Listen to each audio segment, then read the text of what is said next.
Hello students. In your previous class you learnt about kinds of sentences and every sentence has punctuation. How do we use punctuation? If not used in the right way, it leads to an unintended meaning.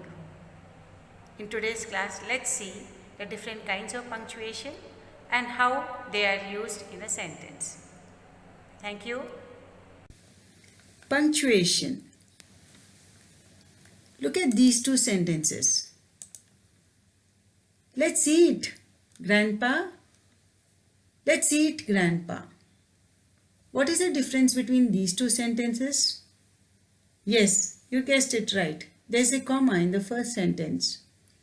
So in the first sentence, you are inviting your grandpa to have lunch.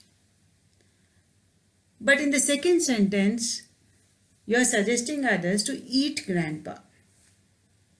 So see, a comma makes a whole lot of difference. It gives you an unintended meaning if not used in the right sense. A comma is a question of life and death. So be careful when you are using punctuation. You need to use the right punctuation in the right place. Punctuation in English, full stop is a dot. It is normally used at the end of the sentence. Comma is used to separate items in a series. Colon, two dots placed vertically, is used to introduce a list. Semicolon, to join the independent clauses. Independent clauses are the short simple sentences. Question mark, to show that it is a question. Hyphen, join words together to indicate that they have a combined meaning. It is a small dash. Exclamation mark. After an exclamation, apostrophe, to show when a letter or a number has been left out. Slash, to separate letters, numbers or words. Quotation mark. It is normally used in direct speech to show that someone else has said it. Round brackets, to add extra information to the sentence. Ellipses mark, dots like this, to separate items in a series. Full stops. What are full stops? Full stops are dots like this. These full stops are used at the end of the sentence like this. There is no place like home. Isn't it true that we go around the world and get back to your house and feel good about it?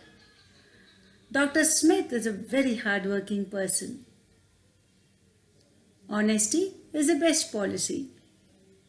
Isn't it true that you need to lead an honest life? Full stops are used at the end of declarative sentence. What are declarative sentences? The sentences which give us information. It indicates a strong pause. So after every full stop, you need to pause in your spoken English. Comma. What is a comma? Comma is used to separate phrases or items in a list. She bought milk, eggs, and bread. A list of items which is separated by a comma here. I like mangoes, grapes, and apples. Mangoes and grapes are separated by a comma here. I like reading newspaper, listening to music, watching television, and studying English. These are the phrases which are separated by a comma like this. Colon. Colon are two dots. Colon is still more complete pause than that expressed by the semicolon. You pause for a little longer time in colon. To introduce a quotation as Bacon says, reading makes a full man, writing an exact man, speaking a ready man. Colon often precedes an explanation. So normally when you explain and or before the quote, you use a colon. Semicolon. Semicolon is a full stop and a comma. Semicolon represents a pause of greater importance than that shown by the comma. God gave her peace, her land reposed. So here there are two sentences which are combined by the semicolon. Vishnu is only 8 years old. Very wise, alert and active. He goes to school regularly. Semicolon is used to separate sentences more pronounced than that indicated by a stronger pause. It is used to connect two sentences. God gave her peace, her land repose. So here the two sentences are almost combined by a semicolon. Question mark. It is used instead of full stop after a direct question. Why are you so late? Have you written your answer? He's certain to be elected, isn't it? Now, what is the difference between the first two questions and the third question? The first two questions end after a complete sentence, and here there is a statement which ends with a question tag, isn't it? This indicates an interrogative clause or phrase. Clause, these two are clause, and this is a phrase. Hyphen. Hyphen is a small dash.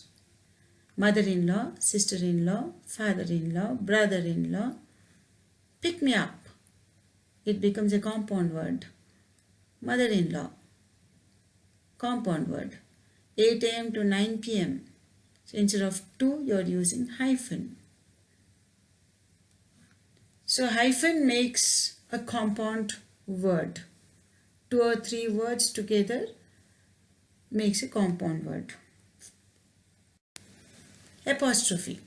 It is used to indicate a possessive case of a noun. She is at work. Joan's house. Anita's window. What is the difference between Joan's house and Anita's window? Joan's house. Now there is a small difference here. Anita's house, it ends with S here, and here we are not adding S because Joan's itself ends with S. She is at work. Instead of is, you are using apostrophe and then S. So apostrophe is replacing the letter I. Do not. These are the two words. The abbreviation don't. So note that apostrophe is between N and T. Inverted commas are quotation marks. Raj said, I'm very energetic today. Let's play in the playground. Now these are the words said by Raj. And so these words are in inverted commas. This is a direct speech.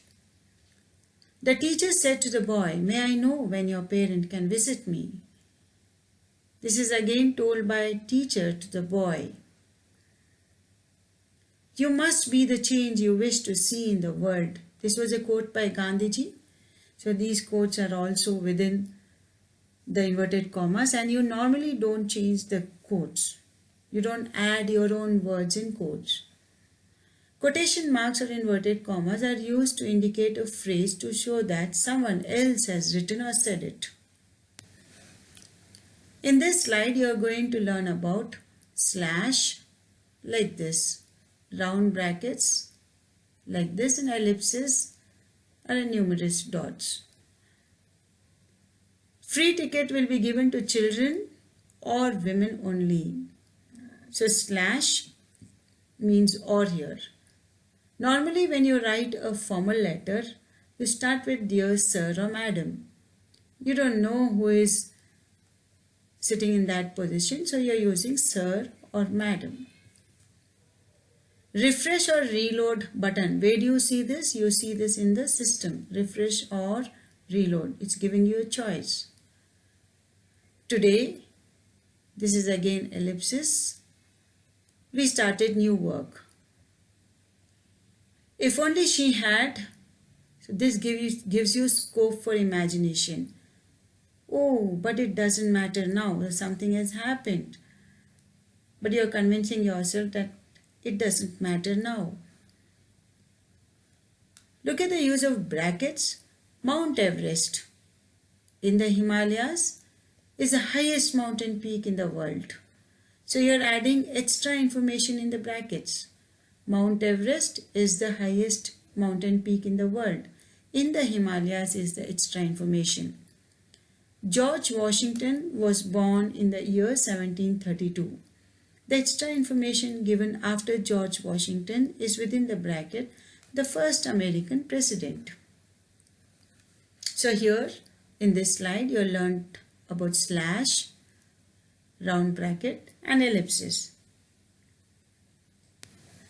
Exclamation mark. Alas, oh dear, what a terrible fire this is.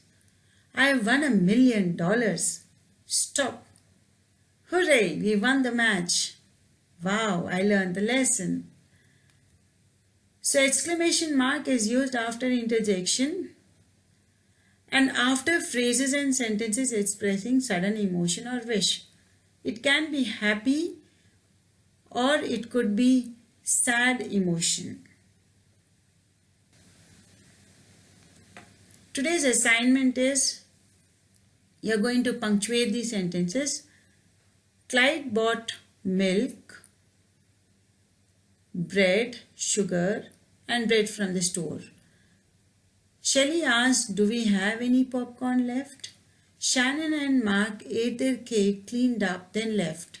Philip stood entirely still during the national anthem. The new TV claimed my mother is working very well. Julia, Louis, Betty and Sybil yelled, hip hip hooray. The biggest problem, he said, is that the tire has a hole in it. The conductor stood on the platform and yelled, all aboard. Greg woke up, got out of bed and brushed his teeth. Sandra told her sister, you can use my marker if you want. In today's lesson, we have learned the different punctuation marks and their usage. Full stop, comma, colon, semicolon, apostrophe, question mark, hyphen, exclamation mark, quotation marks, parentheses or round brackets, ellipses. Thank you and see you again in the next class.